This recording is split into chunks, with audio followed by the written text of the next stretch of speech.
Welcome to Worthy Ones, the video series where I take all the newest issue 1 comic books that I read for the current comic book week and deem them worthy or not worthy. Guys, I'm Mike Spider Slayer. Welcome back to Comic Book Corner 2.0. If you love daily comic book content and you like me helping you make decisions on what comic books to buy, and you've been watching the channel and you haven't hit that subscribe button yet, what are you waiting for? Go ahead and hit it. So, not many new number 1s this week, so we're going to talk about a few number 2s on top of it. So with that being said, let's go ahead, let's get started with this week's episode. So the first issue that I decided to give a second try to is Bronze Faces. This is issue 2. This is a $5 comic book. It's published through Boom, and the writer here is Shobo Coker, and Alexandria Tefanki does the artwork in it. I said this about issue 1, I think that the artwork totally takes me out of the story here. There's a bunch of new characters that you're learning, and they don't have like a distinct feel, or I would say good facial features, or some way to get you to remember visually who these characters are. And I also think that a lot of the coloring in this book hurts it, as a lot of characters blend into the background, so it makes the artwork feel real flat. So I wasn't a huge fan of the artwork going into reading issue 1, and then going into issue 2, it's more of the same. So in this book, you wind up learning about these characters who are going after these bronze faces, and they want to collect them all. They feel like they've been scattered across the world, and they're going on this heist. And on this issue, they are on this train recovering one of these artifacts, okay? And it is kind of cool. There are some decent story elements as you get to see the cast of characters go after an artifact, and one person is posing as this like rare collector, and they get chased by detectives. But then you also had this other character that was like this social media star, kind of like a YouTube star, and had one of these artifacts, and they get the artifact and they're just like, hey, you're going to fear us. We're going to collect all these different types of faces and artifacts, and you're going to know who we are. And that's like the wrong thing that you want to do when you're stealing stuff, right? It's put that out there on a very popular like YouTube page to let people know that you're doing this. So I don't know. This book for me is continued to be not worthy. I did say that the first issue was worthy. Now it's not going to be worthy. I didn't think the second issue was good enough to continue my investment in the story. And part of it, again, is that artwork. It just really takes you out of the storytelling here. I can imagine what this book would be like if you had better storytelling, maybe character growth as well, because why do you care about these characters? There's nothing here that really says, I like this character, I'm rooting for this character to steal this artifact. So there's character issues in this book as well. So at the end of the day, it wasn't a horrible book. I liked elements. I'm going to give this one a C. It's just not good enough for me to continue going forward. Another series I decided to give a second issue, but the first issue didn't blow me away, was Star Wars: A Legacy of Vader. This is issue 2, 28 pages for the price of $4. This one is written by Charles Soule. The art is done by Luke Ross. In this book, I was kind of just like, who is this like Vinay character that's like guiding Kylo Ren? And I was really hesitant about him. Now, the artwork in this book is actually pretty good. I like this issue artistically better than the last one, just because I felt like there was more going on. There's more characters, there's more flashbacks, and it starts to like kind of flesh out a lot of what has happened in Darth Vader's past. And if you've never saw the prequel movies, this book does a really great job at explaining what has happened to Anakin Skywalker when he was a young boy, how his mom was a slave, in all those different situations. And we also learn about how his mom was a slave to the Hutt, one of the Hutts previously before Watu, and just seeing the anger in Kylo is quite interesting.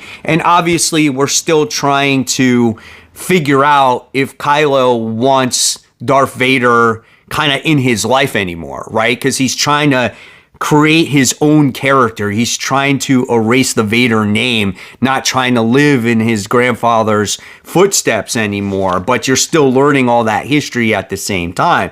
So it was a pretty good comic book overall. And when I was reading it, I found myself intrigued. Like, I was like, wow, I'm really into this lore. Even though I know a lot about Anakin's lore, it's kind of interesting to see how Kylo is taking it all in and learning about his grandfather. So for me, after reading this second issue, this book is definitely worthy. That's right, guys. I'm going to continue to read this. Like this one a lot better than issue 1. And with great artwork, intriguing story, and kind of curious to see the direction that this comic is going to go, and learning about the Vinay character, on how he had access to all of Emperor Palpatine's records and all that stuff, again, was very interesting. So I'm going to give this one a solid B. I enjoyed it, and we'll see what happens going forward. So the next series that I decided to give a second issue to was Power Man Timeless. This is issue 2. I wasn't fond of the first issue's story, but I did like the power set of Luke Cage, as he's like part Sentry, part Immortal Hulk, part Iron Fist, and of course he has his own abilities as well. And he took on this character by the name of Aeon, I think the Knife, and it was interesting, but there was no real story there. It just felt so convenient that, like, Power Man is out there on his own, he comes across one other being, and then they fight, and he saved this other female, right? I don't know. This book is 32 pages, $4. It's written by Jackson Lansing, Colin Kelly. The art is done by Bernard Chang. The artwork is pretty good. I like Bernard Chang's artwork in here. He did Paper Girls, if you guys remember that series. And I thought the coloring is decent, maybe a little heavy on the inks. But overall, it was pretty solid. And really what this book is you can see there's very little dialogue already in the second issue. So that leads me to believe that there's going to be a very weak plot in this comic book series, right? I mean, that's what you get. You get a fight between these two characters again for the second issue in a row. You do find out, though, who this Aeon the Knife character actually is. You find out he's an Inhuman, and then he goes into his history and all these different types of things, right? And then, excuse me, by the time you get to the end of this comic book, something happens to Mercury, and then you see Aeon the Knife winds up going to Mars, and he comes across a character that lives on Mars. If you've read the X-Men, you might figure out who that character is. After reading this second issue, this book for me is not worthy. I don't find this series interesting enough. There's way too many other comic books that are much better than this, and if you're going into a second issue in a row where you're fighting the same villain and it takes up majority of the issue, there's not much depth going into this story. So at the end of the day, I'm going to give this one a D. This was nothing spectacular or amazing. Decent story or character development when it comes to that Aeon the Knife character, but that's all it had really going for it. So yeah, I'm passing, guys. The next issue 2 we're talking about today is Green Lantern Corps issue 2. The first issue was pretty much a setup on who the characters are, what they represented, what they're doing now. It was a great jumping on point. So I wanted to talk about issue 2 because this one is really going to set the story in motion going forward. This one is 28 pages for the price of $4, written by Jeremy Adams and Morgan Hampton, and the art is done by Fernando Parson. And it's kind of funny how I talked about in Amazing Spider-Man in my comic book haul yesterday, how the characters look like Red Lanterns. Well, in this comic book, you get the supposed Red Lanterns in here, and I'll go more into it in a little bit. But The artwork is not horrible, but it could be better.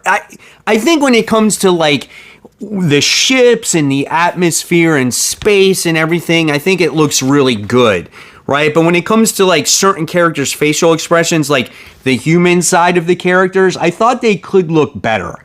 But overall, the artwork is decent. So here we get this one character in here where he's just like a big ball. He's almost like a MODOK character. He looks like this, right?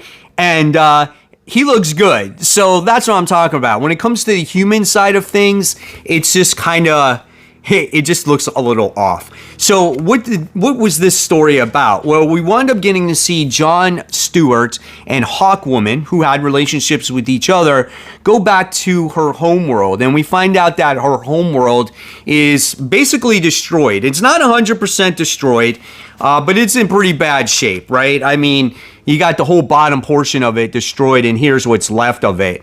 And we find out that our former Red Lanterns by the name of Atrocitus and Dexter, I should say, are drilling for this nth metal, right, that is part of that world. And no longer are our Red Lanterns really Red Lanterns anymore, because, again, if you've been reading Green Lantern series, all the power batteries has been destroyed, but they're figuring out like how to create constructs, and how it's created, or how these constructs are created, is quite interesting. And of course, you got to read it to figure it out. And they're drilling for a particular resource. So I don't know, man. This was actually really cool. And then the Sorrow Lantern makes his appearance here. What's his motive? You'll just have to read it to find out. But this second issue made this series absolutely worthy. I definitely like this issue a lot better than issue 1, because we got more of a story here. We get to see former Red Lanterns, and we get to see that Sorrow Lantern, and obviously we get to see Kilowog in here, kind of help the Green Lanterns. Just really good overall. I quite enjoyed it. So I'm going to give this one an A-. The only reason why it doesn't get an A or higher, again, is that artwork that tends to be a little bit inconsistent. And this book was a quick read. You could have probably had a little bit more involved story, but nevertheless, it just gets me wanting more. So we're finally getting to the new number ones this week, and the first number one we're talking about is Dark Pyramid. This is issue 1. It's a $5 comic book published by Mad Cave, and the writer here is Paul Tobin, and the art is done by PJ Holden.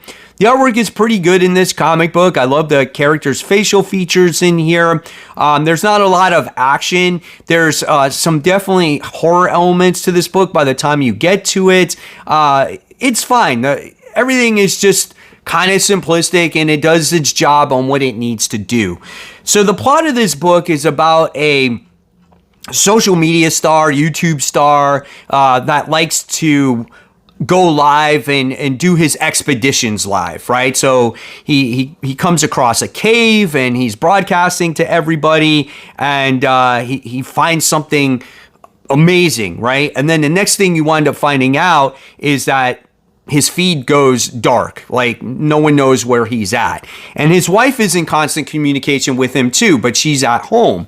And so throughout this entire comic book, right, the audience is listening the entire time. That's what it seems like. So she's going to go out on this mission and find her husband, right?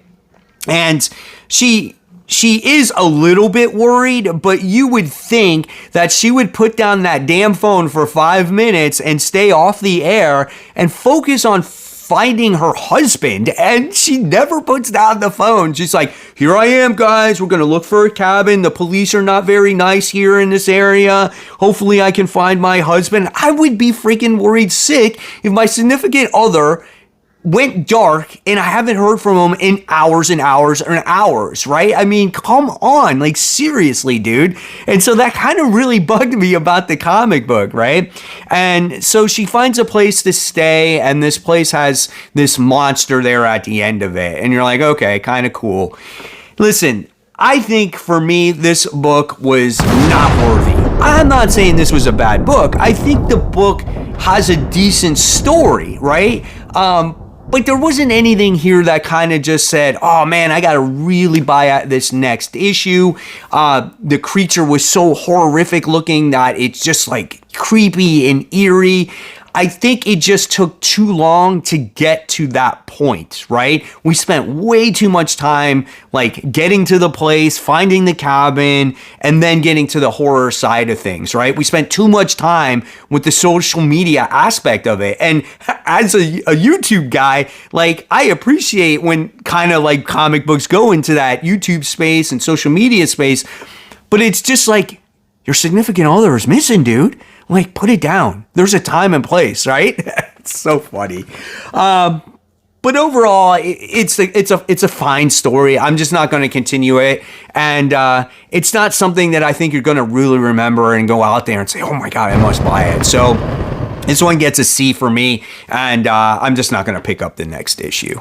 Nick Fury versus Fang Foom, issue 1, 36 pages for the price of $5. So curious about this one, and the reason why I picked it up is J. Michael Straczynski has been writing these team-up books or these versus books, and they've been a lot of fun. The first two of them surprised me, and I'm like, okay, well, I want to see Nick Fury take on Fang Foom, and the art is done by Elena Gasagranda, and the artwork is good. The coloring here by Matinas Lacono is actually really nice, as it gives you that vibe of obviously the early days of Nick Fury and the Howling Commandos when they did these like airplane stunts and tricks for people, right? And then the creature, Fang Foom, in here is really well done. This nice 2-page spread. So that was pretty awesome, okay? In this comic book, though, there is a mission, obviously, that Nick Fury winds up getting recruited for, and they got to go to this particular base. There's people disappearing, or there's planes disappearing. There's been sightings of this cloud. And so Nick Fury winds up taking this plane, and he winds up going with this guy. And then, of course, he winds up coming across Fang Foom. And so, again, that page kind of looks like this. And Fang Foom is like an alien monster that's coming over to take the world. And we kind of get into the dialogue on why he's here and whatnot. And what this book does is that it sets the tone for what things are to come in the world. And this kind of drives Nick Fury to actually become the character that he is in Marvel Comics. And so I thought that story, when you read it, was very much worthy. I thought this was a great book for a one-shot. J. Michael Straczynski, again, is hitting it on these one-shots, and it shows you that you don't need a whole story arc to tell a compelling story. This was right here, and it was a great character piece, and I really enjoyed it. And it was quite creative to see how, Fang Foom gets stopped here. So like I said, you'll have to read it to find out. This one gets a B+. It's not perfect. Don't get me wrong. It takes a little while to get the action going and to see the main battle here, but that is a finale. That's the final act, like in a movie, right? So definitely a fun book. I definitely recommend it. Assorted Crisis Events. This is issue 1. This one is published by Image Comics. 48 pages for this comic for the price of $5. Written by Denise Camp, and the art is done by Eric Zawaski.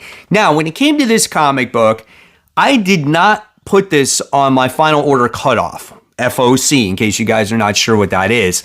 And because I was like, when I read the synopsis of it, I was kind of like, I don't know if I really want this comic. And then I go to the comic shop and I see it there, and I saw it's written, I paid attention to it more, and I saw it was written by Denise Camp, and I realized that, man, I have like 2 number 1s to discuss this week, so why not pick it up? Let's see what it's about. Now, the artwork here is actually pretty good. There's a lot of different colors in here to represent what's going on in the comic book. There's a lot of time jumping and time misplaced things, right? So the coloring definitely makes sense. And the panels are really good as it highlights certain things that are going on in the comic book. So I think why I was really hesitant about this book is because I'm not a time travel person, right? Time travel in comics just gets very confusing. And especially like in Marvel comics, like I've read events, Age of Ultron, where there was a time misplaced story where people were in different places all over the place. I'm like, is that real? Is that not real? Is that real? And my brain wanted to explode. So that's why I was really hesitant about this comic book, right? And so what is this about? So this is about a story of time being messed up in the world. And this is not a story that has to do with a singular character per se, right? And this character's name in this issue is Ashley. This is going to be more like I want to say like an Ice Cream Man type of story where in the world we have time that is completely messed up. So at any time, you could say that if Caveman is going to show up at your front door, or the dinosaurs will pop open, or you'll get, I don't know, knights like Excalibur show up, or, you know, you could show up to your job one day and the person that's there might not know who you are. And time literally changes every single day, and everyone perceives time a different way. So it makes the earth very chaotic. And I guess there's this app that tells people like what is literally going on. If it's a threat, is it minor or moderate threat? And right outside this main girl's house by the name of Ashley, there's this movie being produced, right? And you get to see how her life is going throughout the entire comic book. So you get to see how the world is functioning. I mean, you get shit like this guy is like popping out a baby out of his chest. Like, what the hell is happening in this book, right? But you get to see how the world is in her eyes. And by the time you wind up getting to the end of this comic book, something very, very bad happens. And you get the end of the issue, and it looks like it continues with another person and their view of this world. So again, it's very much like, I don't know, like I would say a Hyde Street or an Ice Cream Man, where you get this overarching huge event that's going on, but again, perceived in different characters' eyes. This book was very much worthy. This exceeded my expectations in every way. I was so surprised by this. 48 pages seemed like 5 pages. And when a story can do that, that's when it's got you. And I can't wait for the second issue. This was so much fun. I gave this one an A+. So if you were on the fence or didn't know what this one was about, you got an idea of what it was, right? So just take your time in reading it. It is a longer book, a little bit lengthier, and you have to pay attention to what this world is to get the idea. But again, very good book, and I cannot wait for issue 2. So there you have it, webheads. There are my thoughts on all the issue 2s and issue 1s that I read for this current comic book week. Well, at least most of them anyway on the issue 2s. But hopefully you guys enjoyed it. If there were any other issue 1s that you guys read, let me know in the comment section below. And of course, there's always more content right here for you to click on. Remember, support the local comic shops. Keep buying, keep collecting, but always read your comics so we can have great comic conversation just like we do on this video. So as always, guys, thank you, and I'll see you on the next one.